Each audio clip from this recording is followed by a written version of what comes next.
चामेकी स्वास्नी गौथली साह्रै मुखाले थिई। राम्रा मुखले बोल्यो भने पनि बाङ्गा बाङ्गा कुरा फिकेर न्यु खोज्थी। 2-4 दिन बिराएर सधैँ लोग्ने स्वास्नीको झगडा हुन्थ्यो। एक दिन बेलुका चामे हलो जोतेर घर आएको गौथली दैलो अग्ल्याएर गाउँमा बिहा हेर्न गएकी रहेछ। दिनभरि जोतेर आएको भोकले लखत्तरान्थ्यो। हलो जुवा कान्लामा ठड्याएर गोरु बाँध्न लागेको थियो। मास्तिरबाट गौथली आइपुगी। गौथलीलाई देखेर चामे रिसले भुतुक्क भयो। भात पकाउनु त परै जाओस्, यस बेलासम्म अगेनामा आगो पनि फुकेको थिएन। हत्तरपत्त दैलो उघारेर गौथली पँधेरतिर हिँडी। चामे अगेनामा आगो सल्काएर तमाखु भर्न लाग्यो। दर्कन दर्कन लागेको बादल झैं चामे पिँढीमा धुमधुमती बसेर तमाखु खान लागेको थियो। गौथली काखीमा गाग्रो चेपेर आइपुगी। गौथली ढोकाभित्र पस्न लागेकी थिई। राण दिनभरि जन्तीसँग आँखा झिम्क्याएर बसी यति बेला स्वाङ पार्छ भनेर एक लात हिर्कायो। गौथली दुन मुनिँदै संघारमा लडी। गाग्रो फुटेर ढोकामा पानी छताछुल्ल भयो। गौथली खबट्टाहरू टिपेर आँगनतिर फ्याँक्न लागेकी थिई। मेरा घरमा एकछिन नबस, जहाँ जान्छेस् जा भनेर चामेले फेरि गौथलीको चुल्ठो समाएर घिसार्दै आँगनमा पुर्यायो। अलिकति आफ्नो विराम थियो, त्यसो हुनाले पहिले लात्तीले हान्दासम्म त गौथली बोलेकी थिइनन्। तर पछिबाट जब चुल्ठो समाएर घिसार्दै आँगनमा पुर्यायो अनि गौथलीले मुख छोडी। कोर सल्केको हात, बाबुआमा राणाराणीका आँखा फुटेर कसैका हातमा सुम्पे यस्ता कङ्गाली मोराको जोई भएर बस्नुभन्दा डुबेर मर्नु जाति। राणले आफ्नो बाबु त खुब धनाडे छ भनी ठानेकी होली। गाउँलेको हलो नजोते साँझ सबेर खाना पुग्दैन, माइतीको धाक नौचे भनेर एक लात फेरि कस्यो। गौथली कङ्कला शब्द गरेर रुन लागि। गाउँका सारा केटाकेटीहरू तमासा हेर्न कान्लामाथि आएका थिए। मोरा हो, यहाँ के को रमिता छ र हेर्न आएका भनेर चामेले लौरो लिए लगार्यो। केटाकेटीहरू हाँस्दै मास्तिर भागे। गौथली रुँदै थिए। चामे पिँढीमा गुन्द्री ओछ्याएर सुत्यो। भोलिपल्ट बिहान चामे हलो गोरु लिएर भोकै बेसीतिर हिँड्यो। बेलुका घर आएको गौथली रहिनेछ। छिमेकीसँग सोधेको दिउँसो लुगाफाटो बोकेर माइततिर हिँडी भन्ने कुरा सुनाए। यति बेलासम्म भैँसी आँगनमा रहेछ। चामेलाई देखेर वाइ गर्यो। भैँसीलाई घाँस हालेर पाडो छोडिदियो। एकछिनपछि गबुवा लिए दुहुन बस्यो। पहिले त 2-4 सिर्का दिएको थियो, पछि चामेलाई लात्तीले हानेर बुरुक्क उफ्र्यो। चामे गोबरमा उत्तानो पर्यो। गबुवा 3 हात पर पुग्यो। चामेका इष्टकोट कछाडा सारा लुगामा गोबर लाग्यो।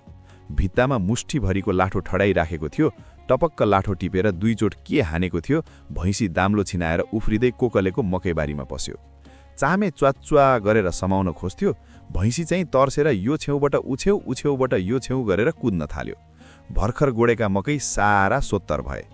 कोकलेकी आमा आँगनका डिलबाट सरापमा ठाली। चामे मोराको बाँझो होस्, मोरालाई छेरोटीले लान नसकेको। हिजो स्वास्नी कुट्यो, आज भैँसी कुटेर अर्काको वर्ष दिन खाने कमाइ बिगारिदियो। कसैको नभएको रिस, बहादुरी देखाएको होला। परचक्रीलाई कुट्न सक्ने पो सक्ने, आफ्नैलाई कुट्ने के कुट्ने। धनवीरका घरमा बिहाको भोज थियो। गाउँभरिका केटाहरू जाड खाएर चुर थिए। कोकले मारुनी भएर मादल बजाउँदै नाच्दै गर्न लागेको थियो। अरू केटाहरू स्वर मिलाएर गाउँदै थिए। त्यतिकैमा खबर आयो मकैबारीमा भैँसी पस्यो। कोकले दौडदै मकैबारीमा पुग्यो। भैँसी झन तर्सियो। पुच्छर ठाडो पारेर कुद्न थाल्यो। बाँकी मकै पनि स्वाह भयो।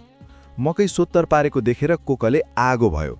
चामेका गालामा 2 थप्पड लगायो। बिचारो चामे केही बोलेन।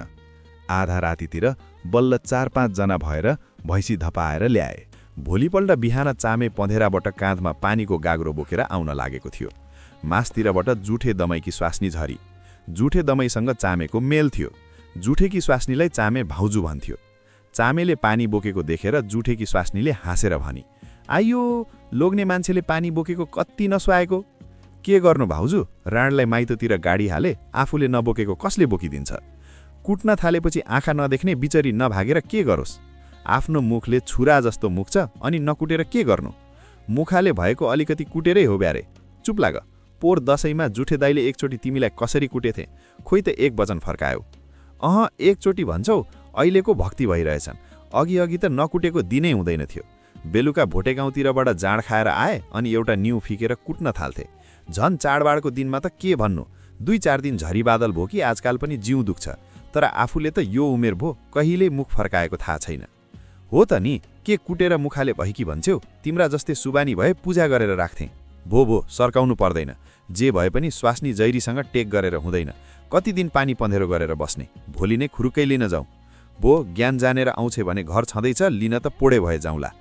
चामे बाँकटे भोटामाथि इष्टकोट लगाएको, तेर्सो कछाड कसेको, मयल टल्केको कालो टोपी लाएको, 2 आँखी भाउका माझमा सिन्दुरको टिको लाएको, काँधमा पानीको गाग्रो बोकेको, जुङ्गाको रेखी बसेको, कालो कालो एक छाँटको देखिन्थ्यो।